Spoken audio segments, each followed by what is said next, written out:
তোমাদের সাথেও কি এরকমই হয় যে কোনো একটা জিনিসকে পড়লে এবং তারপরে সেটা মনে থাকছে না এবং সেটাকে তুমি দ্রুত পড়তে পারছো না? দেন আই থিঙ্ক যে এই ভিডিওটা তো তোমাদের জন্যই আমি বানিয়েছি। আজকে তোমাদেরকে আমি দিব 5টা মাইন্ড ট্রিক্স, যার মাধ্যমে তোমরা যে কোনো কিছুকে খুবই ফাস্টলি লার্ন করতে পারবে, মনে রাখতে পারবে অনেক ভালো করে। তো এই ট্রিকগুলোকে যদি তোমরা ফলো করো দেন আশা করছি তোমাদের মনে রাখতে আর কোনো রকম অসুবিধা হবে না। So let's go on to the video. তো আমরা আসি অ্যাট ফার্স্ট আমাদের ট্রিক নাম্বার 1-এ, যেটা হচ্ছে 10-2-1 রিভিশন রুল। কি বলছে এটা? এই রুলটা দেখে নাও। এই রুলটা হচ্ছে 10 মানে হচ্ছে 10 মিনিট পর, মানে কোনো একটা ধরো চ্যাপ্টার পড়লে আমি নিলাম ইলেকট্রিসিটি, তো ইলেকট্রিসিটি চ্যাপ্টারটা পড়ার পর 10 মিনিট পর তুমি আবার ওটাকে রিভিশন পড়বে আরেকবার ওটাকে, অ্যান্ড আবার 2 ঘন্টা পর ওটাকে পড়বে, অ্যান্ড তারপরে আবার একদিন পর পড়বে। এরকম করলে দেখবে মনে থেকে যাবে। অ্যান্ড রিপিট করলে কিন্তু আমাদের কী হবে, শর্ট টার্ম মেমোরি থেকে লং টার্ম মেমোরিতে ইজিলি কিন্তু ওটা ট্রান্সফার হয়ে যাবে। ট্রিক নাম্বার 1টা আই থিঙ্ক তোমাদের কাছে ক্লিয়ার হয়ে গেছে। এবার আমরা মুভ অন হব ট্রিক নাম্বার 2-এ, যেটা কি বলছে যে ব্লার বিফোর ফোকাস। এটা কি দেখো একটু বুঝে নাও, কারণ এটা তোমাদের মনে হতে পারে যে বুঝতে পারছি না। ব্লার ফেজ 1 1 থেকে 2 মিনিটে, যেখানে আমরা কি করব, তোমাদের যে টপিকটা আমি ইলেকট্রিসিটি ধরছি, তো ইলেকট্রিসিটিটা হচ্ছে তোমাদের বই বা তোমরা ধরো নোটসই বানিয়ে নিচ্ছে, তো সেটা ফার্স্টে হচ্ছে তাড়াতাড়ি, মানে 1 থেকে 2 মিনিটের মধ্যেই তোমাদেরকে নিতে হবে, তার থেকে বেশি নিলে হবে না। তো অ্যাট ফার্স্ট তাড়াতাড়ি হচ্ছে হেডিংটা দেখে নিলে, দেন তারপরে তাড়াতাড়ি ডায়াগ্রাম দেখে নিলেন, বোল্ড করা লাইন্সগুলো ইম্পর্টেন্ট হাইলাইটেড লাইন্সগুলো তারপরে দেখে নিলে। 1 থেকে 2 মিনিটের মধ্যে কিন্তু এটা কমপ্লিট করতে হবে, ঠিক আছে? এবার আমরা এটা তো গেলো ব্লার ফেজ 1, মানে এটা জাস্ট তোমার জাস্ট একবার এক ঝলক মেরে নিলে, যেটা বলে না, মানে একবার জাস্ট দেখে নিলে উপর কিন্তু তুমি কিন্তু ডিপলি যাওনি। ডিপলি তো এবার যাবো আমরা ফোকাসে, ঠিক আছে? এখানে আমাদেরকে 10 থেকে 15 মিনিট সময় দিতে হবে। এখানে আমরা ডিটেলে পড়বো সব কিছুকে, ঠিক আছে? মানে আমরা যেটাকে পড়লাম, যেটা আমরা এমনি চোখ পড়ানোর মতন পড়লাম, সেটাকে আমরা এবার ডিটেলে পড়বো 10 থেকে 15 মিনিটের মধ্যেই, আর এটা 1 থেকে 2 মিনিটের মধ্যে। আই থিঙ্ক তোমাদের ট্রিক নাম্বার 2টাও ক্লিয়ার হয়ে গেছে। এবার আমরা মুভ অন হব ট্রিক নাম্বার 3-তে, যেটা একটু ফানি, একটু ওয়ার্ড হবে। তোমাদের এটা একটু মজাদার হবে, কারণ অন্যগুলো তো একটু বোরিং, বাট এতে আমি একটু মজা এনেছি যাদের পড়তে তোমাদের ভালো লাগে। কারণ আমাদের ব্রেন থিওরির থেকে বেশি মজা বা যেটা তোমার আনন্দ পাবে সেগুলোকে বেশি কিন্তু মনে রাখতে চাই। ছোটোবেলাতে দেখতে আমাদেরকে যেমন এ ফর অ্যাপেল এগুলো ছবি কেন দেওয়া হতো, যেন আমাদের ব্রেন ওটাকে পুরো মাথায় গেঁথে দিতে পারে, এই কারণে। তো আমরাও এখানে মেনলি ওইটাই করবো, কিন্তু একটু আমাদের নিয়মে। কীভাবে দেখো, ফার্স্ট হচ্ছে 3টে তোমাদের স্টেপ বলছি।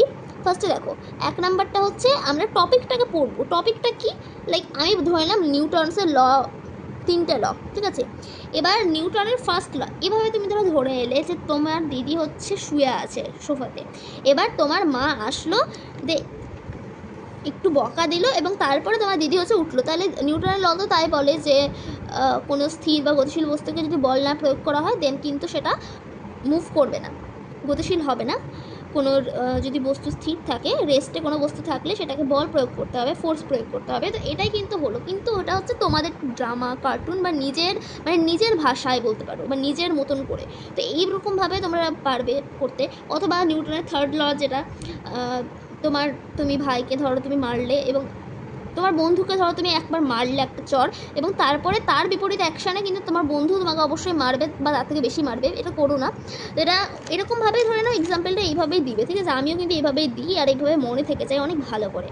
তো 1 আর 2টা তো গেলো, যে এখানে আমরা ড্রামা বানাবো, মানে নিজেদের ড্রামা বানাবো, কার্টুন বানাবো, মানে মজাদার করে, মানে পড়াটাকে একটু মজাদার বানাচ্ছি আমরা, মানে সারাক্ষণ থিওরিতে না থেকে একটু মজাদারভাবে পড়ার চেষ্টা করবে, বেশি মনে থাকবে দেখবে।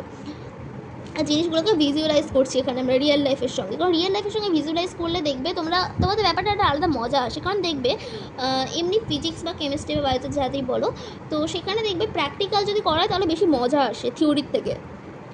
এবার আমরা 3তে আসছি, যে মেক ইউর ওয়ার্ড স্টোরি। এটা আমরা বললাম মেক ইউর ওয়ার্ড স্টোরি, তোমাদের মানে ওয়ার্ড একটু মানে আলাদা লেভেলের ওয়ার্ড একটা স্টোরি বানাতে পারো তোমাদের মতন করে, তো তাহলে দেখবে ভালো করে মনে থেকে যাবে। এবার ট্রিক নাম্বার 3টা আশা করছি তোমরা বুঝতে পেরে গেছো। এবার আসছে আমাদের ট্রিক নাম্বার 4। এটা কি বিফোর স্লিপ, এটা আমাদের ঘুমানোর আগে করতে হবে। এখানে একটা রুল আছে যেটা হচ্ছে 5, 10, 15 রুল। 5 মানে কি বলছে, মেক ইউর অডিও, মানে ধরো তুমি যেটা চ্যাপ্টার নিলাম, আমি ইলেকট্রিসিটিটা নিলাম, ইলেকট্রিসিটিটা তোমার আগে অডিও বানিয়ে নেবে 5 মিনিটের মধ্যে, অডিওটাকে শুনবে জাস্ট, হ্যাঁ আগে বানিয়ে নেবে, তারপরে 5 মিনিটের মধ্যে শুনবে এটাকে। অ্যান্ড 10, তারপরে 10-এ আসছে। এবার 10-এ কী করবে, রাইট টপ পয়েন্টস, যেগুলো তোমার মনে হলো যে টপ পয়েন্টস, এগুলো ইম্পর্টেন্ট পয়েন্টস, সেগুলোকে লিখে নেবে, অবশ্যই লিখবে। তোমরা মনে এরকম যদি মনে হবে যে না মনে তো রেখে দিলাম, মনে রাখবে না, কত কিছু নেবে ব্রেন মনে, তো এই জন্য লিখবে এটাকে, ঠিক আছে। এবার 15-এ কি আছে, রিকল ইউর অল কনসেপ্ট। এবার বই বা যেটা শুনছিলে সেটাকে বন্ধ করবে, বন্ধ করার পর হচ্ছে সমস্ত কনসেপ্টসগুলোকে তোমরা আরেকবার রিকল করার চেষ্টা করবে। এবার রিকল করতে করতে দেখবে কিছু একটা যদি আটকায় সেটাকে দেখে নেবে। দেন এটাতে মানে এই ট্রিকটা এতটাই রিলেটেবল, আমি কি বলবো, এটা আমিও আমার এক্সামের টাইমে ট্রাই করেছি, এটা সত্যি অনেক এফেক্টিভ। আমাকে চ্যাপ্টারটা যদি এখনও বলো দেন আমিও এখনও পড়তে পারবো, আমার এমন ভালোভাবে রেডি হওয়া আছে। তো এটা তো অবশ্যই করবে, তোমরা অবশ্যই করবে। এবার করে দেখবে, দেন কমেন্টে এসে তোমরা আমাকে বলবে যে তোমাদের এটা কি মানে ফল পেয়েছো কি পাওনি। হ্যাঁ, আর এখানে নিজের ভয়েস অডিও করবে, অন্য কারোর না। ট্রিক নাম্বার 4টা আমাদের বোঝা গেল। ট্রিক নাম্বার 5-এ আমাদের 3টে স্টেপ আমরা বুঝবো। যেমন স্টেপ নাম্বার 1টা কি, টপিক নাম, যেগুলো টপিক লাইক আমি নিলাম হচ্ছে লাইক ইলেকট্রিসিটি নিচ্ছে, অ্যাজ এক্সাম্পল আমি এই ভিডিওর জন্য ইলেকট্রিসিটি ইউজ করছি। তো ইলেকট্রিসিটি হচ্ছে তোমার টপিকটা নিলাম। এবার টপিকটাকে হচ্ছে মানে কি করবে, এই ট্রিক নাম্বার 5-এ মিলে আমি এটাই বলবো যে নিজেকে বোঝাও বা অন্য কাউকে বোঝাও, কারণ দেখবে যে অন্য কাউকে বা নিজে বোঝালে হচ্ছে জিনিসটা ভালো বোঝা যায়।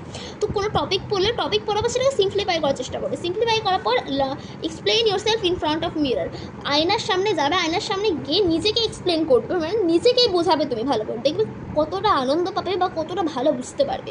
স্টেপ নাম্বার 1টা আই থিঙ্ক ক্লিয়ার হয়ে গেছে। স্টেপ নাম্বার 2-এ আমরা আসছি, যেখানে হচ্ছে আমাদেরকে জাস্ট অ্যানালাইজ করতে হবে। এখানেও একই ব্যাপার যে ইন ফ্রন্ট অফ মিররে মানে মিররের সামনে থাকবে আর অ্যানালাইজ করবে ব্যাপারগুলোকে, যেগুলো এক্সপ্লেন করতে করতে যেগুলো মনে হচ্ছে যে একটু আটকে যাচ্ছে, এক্সপ্লেন ভালো হচ্ছে না, যতক্ষণ না নিজেকে এক্সপ্লেন করতে পারছো, যতক্ষণ না নিজেকে বোঝাতে পারছো ততক্ষণ পর্যন্ত করবে, ঠিক আছে।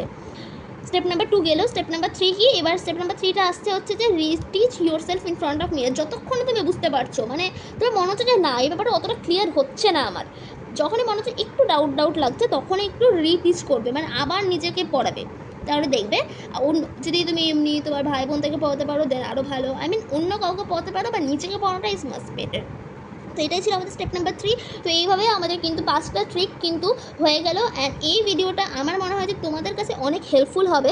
এই ভিডিওতে আমি এমন কিছু রিয়েলিস্টিক টিপস তোমাদেরকে বা ট্রিক শেয়ার করেছি যেগুলো সত্যি তোমরা অনেক ভালো একটা ফল পাবে। আর এটা কিন্তু আমিও আমার মানে রিয়েল লাইফে আমিও কিন্তু এটা ট্রাই করি, অ্যান্ড সত্যি এই যে ট্রিক্সগুলো দিলাম এই ট্রিক্সগুলো সত্যি অনেক এফেক্টিভ। তো একবার ট্রাই করে দেখো, ট্রাই করার পর কমেন্টে এসে জানাবে তোমাদের এটা এফেক্টিভ হয়েছে কিনা। So this is for today's video and thanks for watching, by.